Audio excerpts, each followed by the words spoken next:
Good morning, afternoon, or evening to our lecturer, Maulana Vidya Yovita. Uh, this time, our group, which includes Alvandy, Aurellia, and Shania, are gonna elaborate our result of the data communication network final project. The first one is the objective. There are 4 objectives here. The first one is learn how to make a network topology on a packet tracer. The second one is learn how to calculate IPv4 subnets using the VLSM method. The third one is learn how to configure simple topology. And the last one is learn how the routing table works on routers. The first one is network topology. Network topology is the arrangement or physical and logical form of a computer network. The network topology determines how computers, network devices, and resources are interconnected and communicate with each other in the network. The topology that we're using in Cisco is tree topology, which includes 8 PCs, 3 routers, 1 server, and 4 switches. The next one is IP address. IP address is a series of numbers that identifies a device connected to the internet or other network infrastructure. IP address functions linking communications from 2 or more devices connected to the internet. This is the example of IP address. The IP address is 123.123.0.2. The subnet mask is 255.255.255.192. The gateway default is 123.123.0.1. And the DNS server is 123.123.0.138. The next one is subnetting. VLSM, or variable length subnet masking, is a method used in computer networks to allocate IP addresses efficiently by using a different subnet mask for each subnet. By using VLSM, we can divide a larger IP network into smaller subnets with varying sizes. This is the several function of VLSM.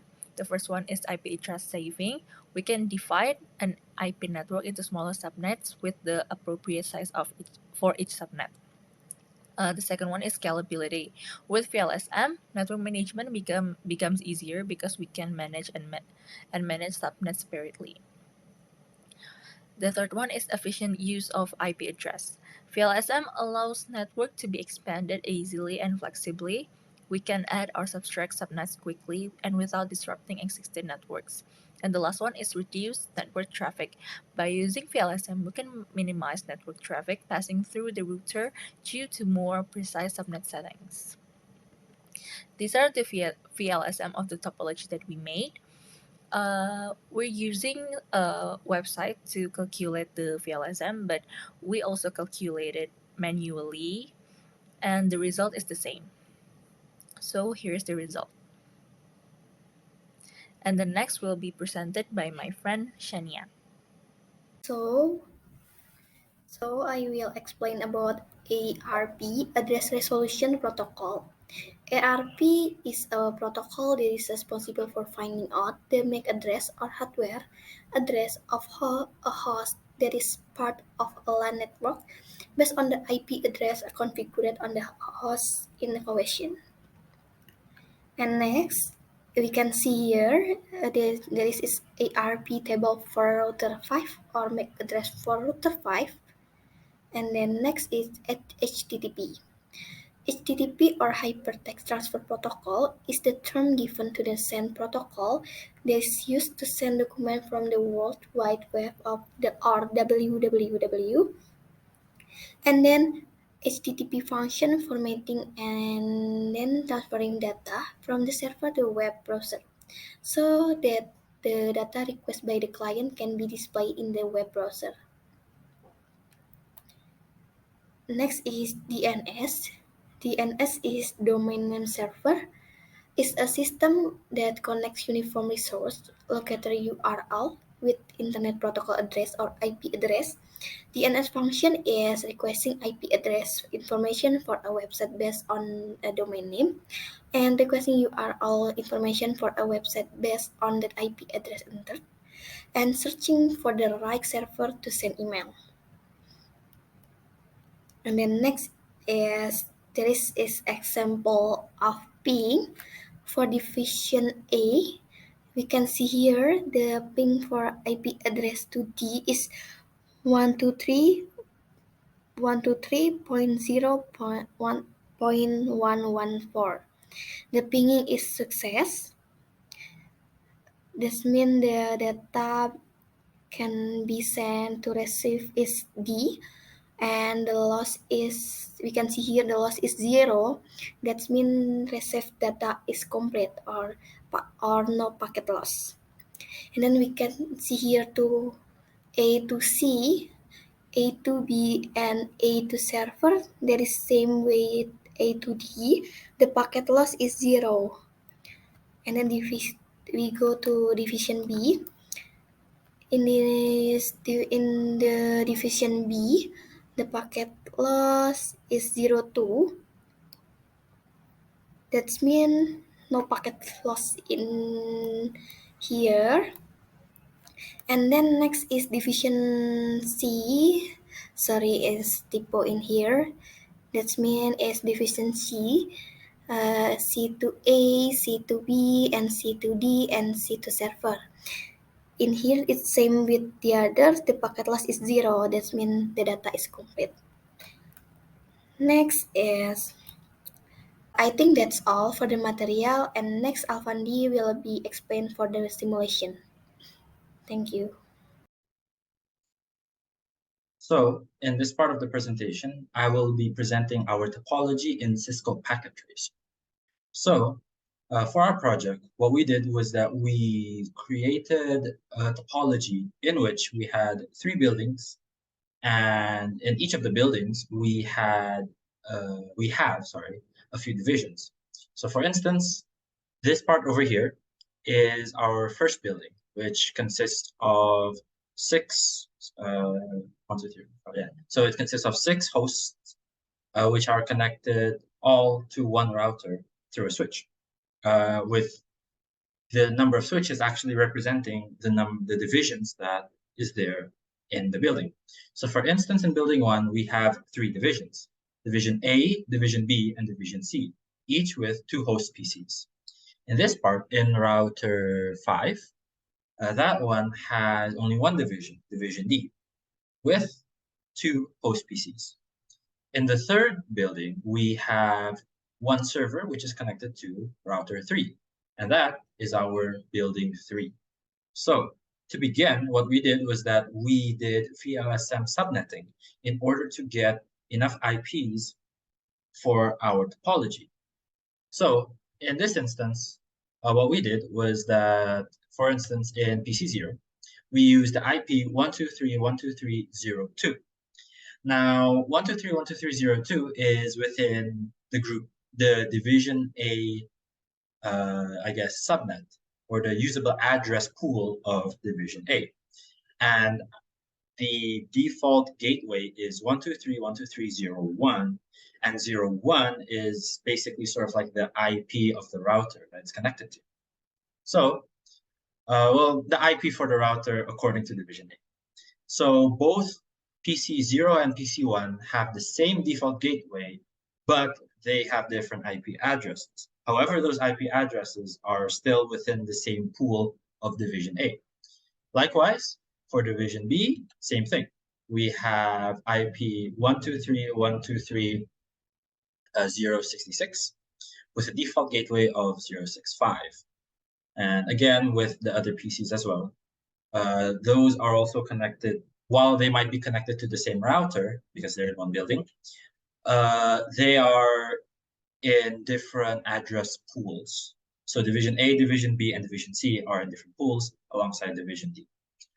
So to begin, I will be, I guess, showing the pinging from division A, And just as an example, I will try to ping to division, let's see, 123.123.0, and division B, let's look at the IP.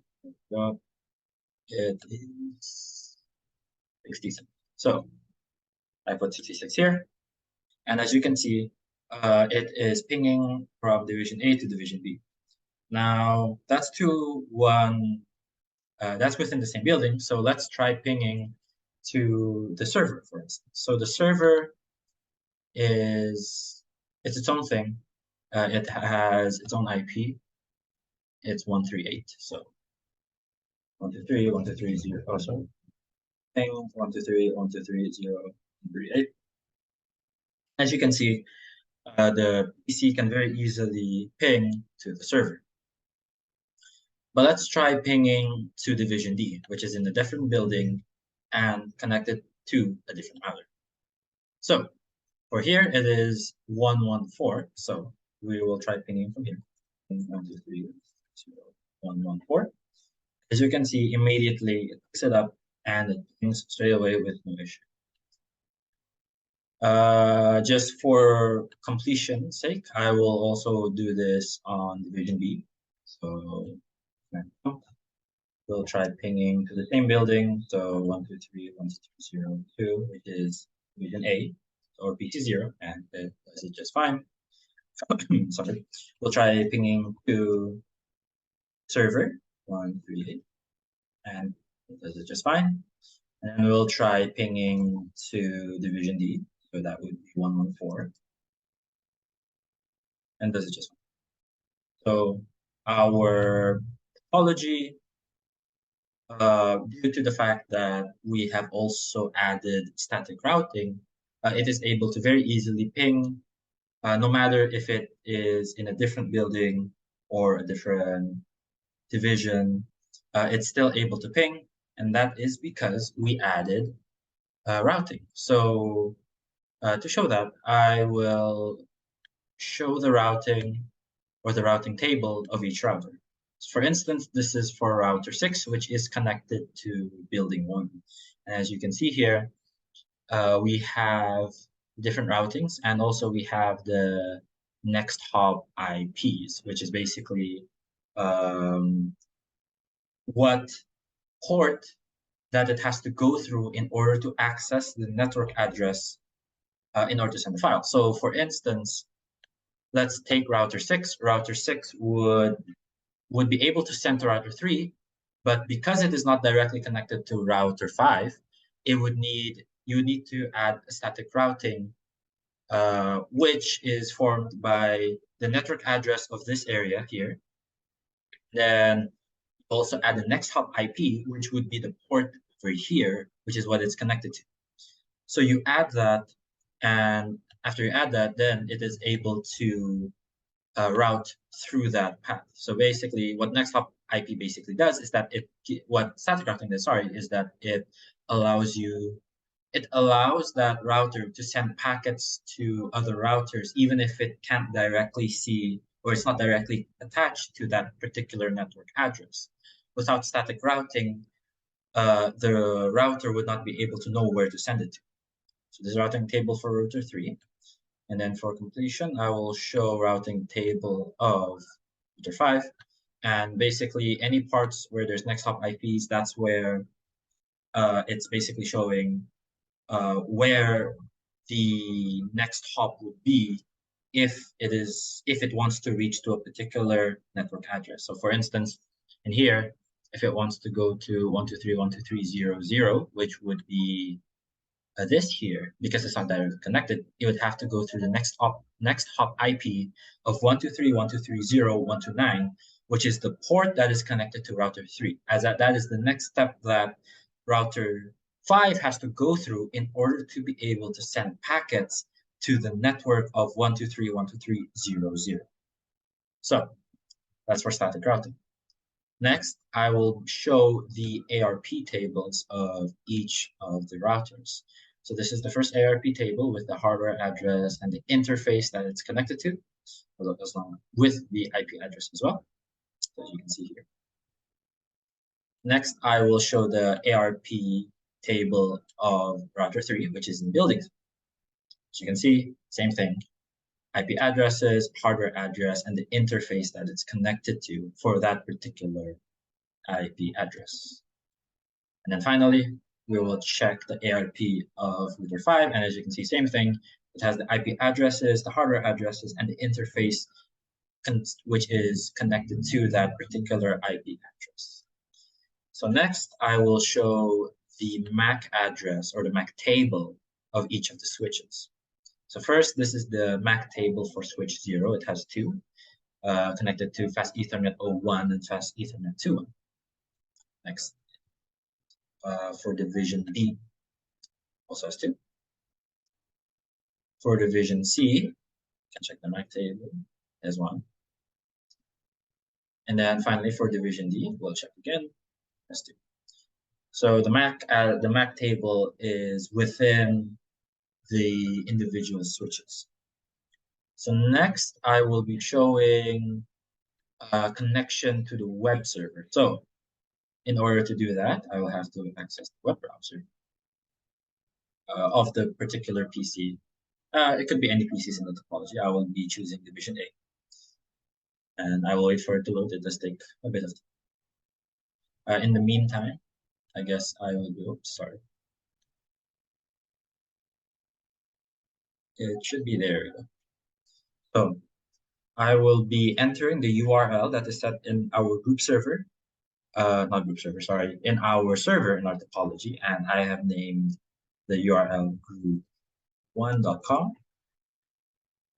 And then, and as you can see, it shows the HTML file that is connected to this. So the way we did this is that within the server, double click on the server. Within the server, we set up a DNS in which, here, let me show you, a DNS in which we added a new name, which we called it group1.com.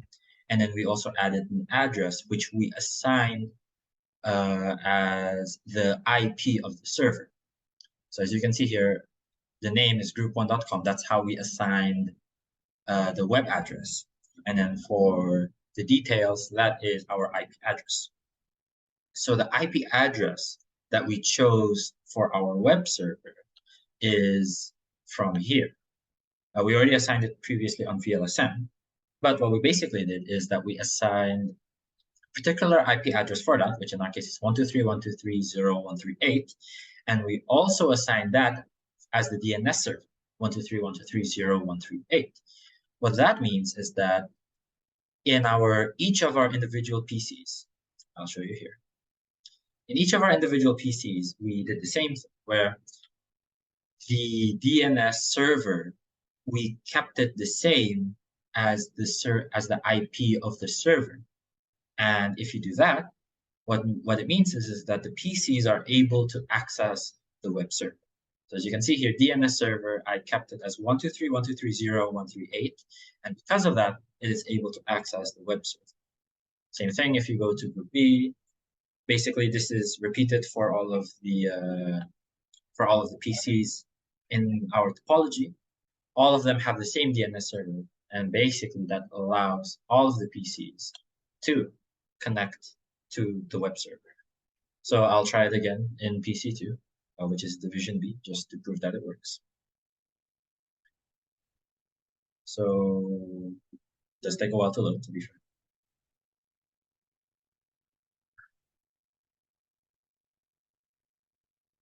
There it is. So, like before, I will type in group 1. Enter, and again, it immediately shows up. And with this, it shows that PC2 is able to connect to the web server. So that is it for the practical demonstration of the presentation. I hope that the information I have given is enough, and hopefully you learned something. So thank you and goodbye.